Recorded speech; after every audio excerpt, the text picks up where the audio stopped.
I'm Tiffany, and this is from Mamaw's Kitchen. This is where I get to share with you the old-fashioned recipes and skills that I learned from my Mamaw in her kitchen. Today I have a what's for dinner video for you.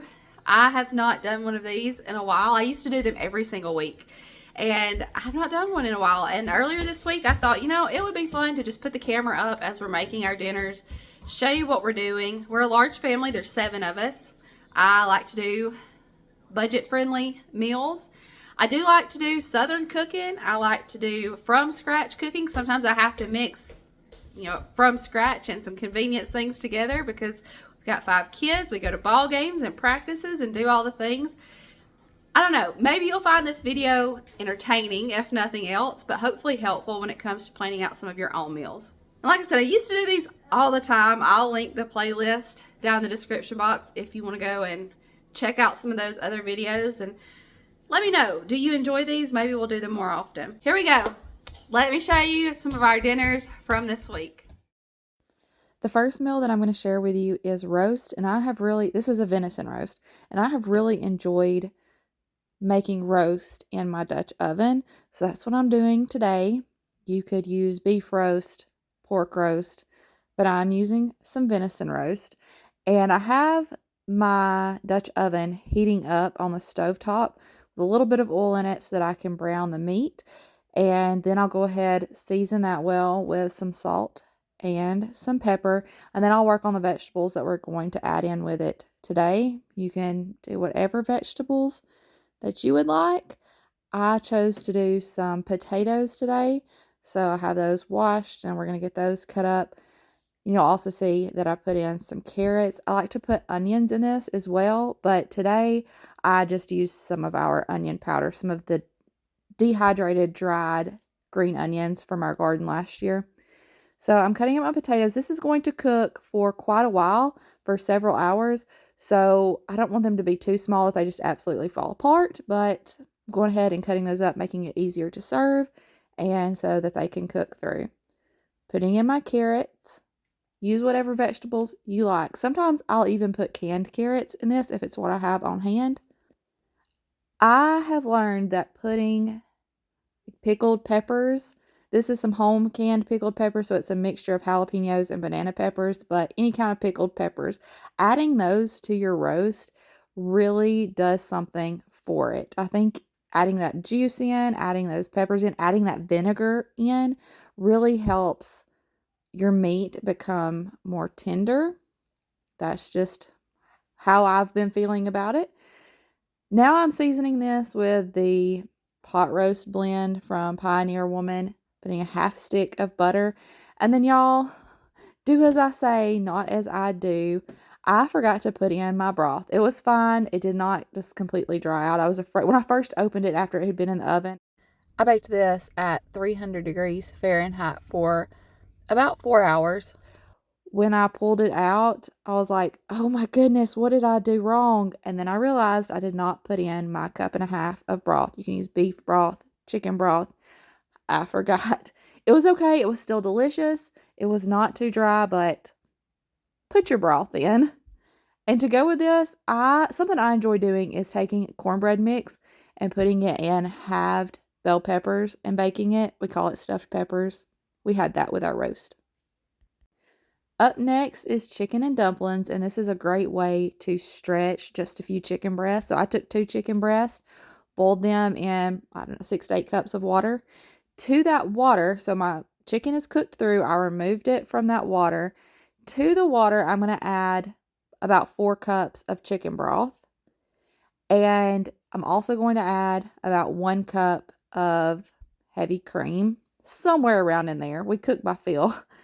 I'm also going to put in onion powder and garlic powder. Again, that onion powder is green. I'm just reusing a container. That's some of our dehydrated green onions. I don't measure it, but I'm going to say like a teaspoon or so of each, as well as some salt and some pepper. I'm also going to go ahead and shred my chicken up, and I will add that back in. And once I have that chicken back in, I'm going to turn the heat up and bring this back to a boil. While it's coming back to a boil, I am going to cut up some canned biscuits. I had planned to make homemade dumplings, which is one of my biscuit recipes, and I turn them into dumplings. I'll link a video where I make chicken and dumplings that way. But things just were not working out in the favor of making my homemade dumplings on this particular night. And I had these canned biscuits, and so that's what we are using. That's a great shortcut when you need it. These are just cheap canned biscuits, and I'm cutting them into fourths, and we'll use those to make dumplings for our chicken and dumplings. This meal takes me back to my childhood. This is something that Mamaw and Mama would fix often together. Now, they made homemade dumplings like I typically do, but just this meal in general takes me right back to my childhood. Now that we're back to a boil, we can start dropping in those biscuit pieces to make our dumplings. They're going to puff up and get really fluffy and big. Keep cooking them and let them condense down to make a nice, dense dumpling. I'll show you the difference here in just a minute. And I ended up using 2 of those tubes or cans of the cheap canned biscuits. This is what they look like right after you put them in. They're really fluffy. Don't stir them really hard at this point. Just kind of use the back of your spoon to push them down if you feel like you need to, because they're a little bit fragile at this point. But once they start to cook and they're a little more dense, you can see here they actually become a dumpling. There you have it. Easy chicken and dumplings. For this next meal, I'm going to be making something that is actually inspired by another YouTuber, and I'll touch on that in just a minute. But to get started, I needed to make some homemade hamburger buns.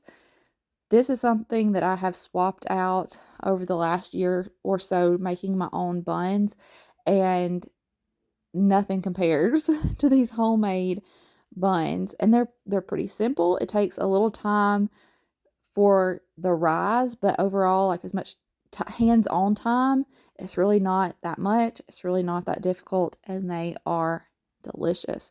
I have a video that's dedicated to making these hamburger buns, the recipe that I use and how I make them.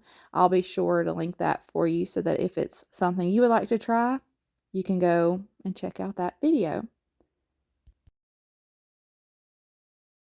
Y'all, look at these beautiful hamburger buns. And we are going to be making Tipper's hamburger and beans, I believe is what she called it. I saw Tipper at Celebrating Appalachia make this recently, and I thought, you know what? That sounds really simple. I want to try it. So that's what we're making, hamburger and beans, and we're going to serve that on those homemade buns. The onion that you just saw me chopping up is going to go in with my ground beef. And then I'm making coleslaw to go with this. So I was shredding my cabbage and making a mess. But making some slaw. I made mine the way Mamaw did, with some mayonnaise, a splash of milk. I also like to put in just a splash of vinegar. I feel like it really brightens it up. And salt and pepper. Pretty simple. I browned my ground beef with those onions. So the onions sauteed while my ground beef was browning. Drained off any extra grease and then added in a large can of baked beans. Heated that through, and as simple as that, dinner is ready. Some of us had our slaw on our sandwich. Some of us had the slaw on the side. And y'all, I had kids that said they actually liked this just as much, if not better, than Sloppy Joe's. This next meal is very much a convenience meal. I'm going to be using the boxed Jambalaya by Zatarain. And I debated on whether or not I was going to include this. I actually shared a few of these clips when I think I was vlogging the day that I made this, and I shared some clips from this dinner, but I had to share it, as simple as it is, because it's an idea of something that we do enjoy every few months. We'll add this into the meal plan, and it's incredibly simple, and it's good. We like it. I shared in that other video that this is something that my mama used to make when I was growing up, so it brings back some sweet memories for me. I'm making that boxed family size. We have to get the family size, but that boxed jambalaya, and this is a very budget-friendly, quick meal to put together. We served it with a side of steamed broccoli, and that was dinner.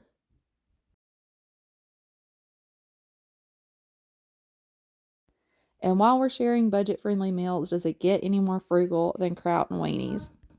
I've definitely pulled out this meal when I needed to stretch a dollar. I can remember Mamaw making this. It was a favorite. We enjoyed it. Not only is it frugal, but it's delicious. On this particular night, Justin was in the kitchen with me, and we were talking about when we really had to stretch a dollar. We were not eating Velveeta shells and cheese with this. It'd be like a 25-cent box of macaroni and cheese. But you can put this whole meal together for less than like $4, depending on what hot dogs you get, your can of sauerkraut, a cheap side, and bellies will be full. Got your basketball? You got basketball? There you go, y'all. I hope you found that entertaining. Hope you found it informative. Maybe it'll help you with planning some of your own meals. I love you. I appreciate you. And I will see you in the next one. Bye, y'all. He always says it every single time. That's like his thing right now, is telling y'all bye when I say bye. It's precious.